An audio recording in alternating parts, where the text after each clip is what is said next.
ಕೃಷ್ಣಾ ನದಿಗೆ ಭಾರೀ ನೀರು ಹರಿವು. ಕುಡಚಿ ಮೇಲ್ಸೇತುವೆ ಜಲಾವೃತ, ಸಂಚಾರ ಸ್ಥಗಿತ.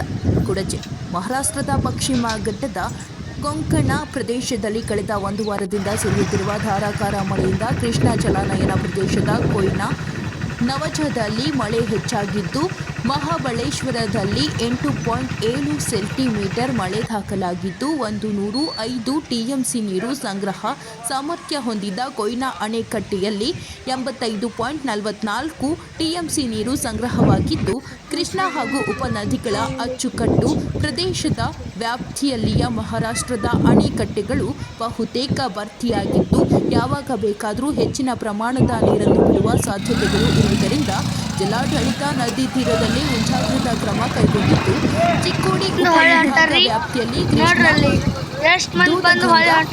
ವೇದಗಂಗಾ ನದಿಯ 6 ಕೆಳ ಹಂತದ ಸೇತುವೆಗಳು ಜಲಾವೃತಗೊಂಡಿದ್ದು, ಮಂಗಳವಾರ ಬೆಳಗ್ಗೆ 8 ಗಂಟೆಗೆ ಕುಡಚಿ ಸೇತುವೆ ಜಲಾವೃತಗೊಂಡು ಸಂಚಾರ ಸಂಪೂರ್ಣ ಸ್ಥಗಿತಗೊಂಡಿದೆ.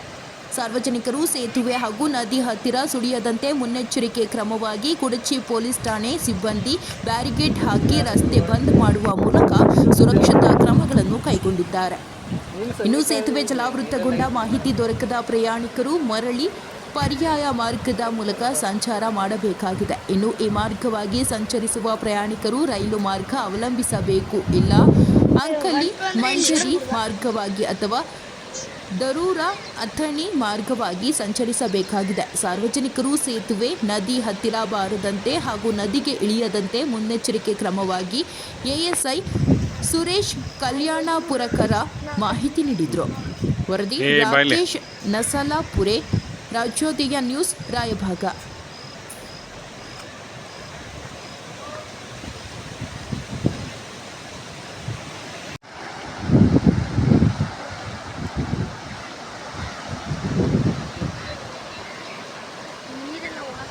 ನಡೆ ಕಡೆ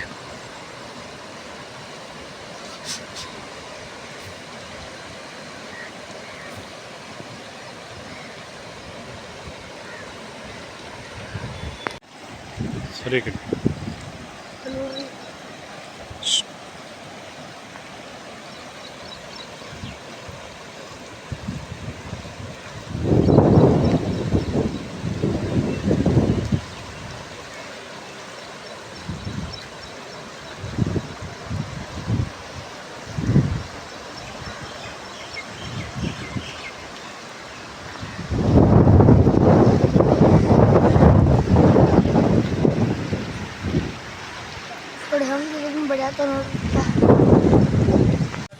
ಕುಡಚಿ ಪೊಲೀಸ್ ಠಾಣೆ ವತಿಯಿಂದ ಸಾರ್ವಜನಿಕರಲ್ಲಿ ವಿನಂತಿಸಿಕೊಳ್ಳುವುದೇನೆಂದರೆ, ಈ ದಿವಸ ಮುಂಜಾನೆ ಮಂಗಳವಾರ 8 ಗಂಟೆಯಿಂದ ನಮ್ಮ ಜಮಖಂಡಿಯಿಂದ ಮಿರಜ್ಗೆ ಹೋಗುವಂಥ ಸಂಚಾರ ಮಾರ್ಗದಲ್ಲಿರುವಂಥ ಕೃಷ್ಣಾ ನದಿಗೆ ಇರುವಂಥ ಬ್ರಿಡ್ಜ್ ಇವತ್ತು ಮುಂಜಾನೆ 8 ಗಂಟೆಗೆ ಜಲಾವೃತವಾಗಿದ್ದು ನೀರಲ್ಲಿ ಮುಳುಗಡೆಯಾಗಿರ್ತದೆ. ಮೇಲಿಂದ ನೀರಿನ್ನೂ ಹರಿದು ಬರ್ತಾ ಇದೆ. ಆದ ಕಾರಣ ಸಾರ್ವಜನಿಕರು ಈ ಮಾರ್ಗದಲ್ಲಿ ಸಂಚರಿಸುವ ಸಾಹಸಕ್ಕೆ ಹೋಗಬಾರ್ದು. ದಯವಿಟ್ಟು ಕುಡಚಿ ಪೊಲೀಸ್ ಠಾಣೆ ವತಿಯಿಂದ ತಮ್ಮಲ್ಲಿ ವಿನಂತಿಸಿಕೊಳ್ತೇವೆ.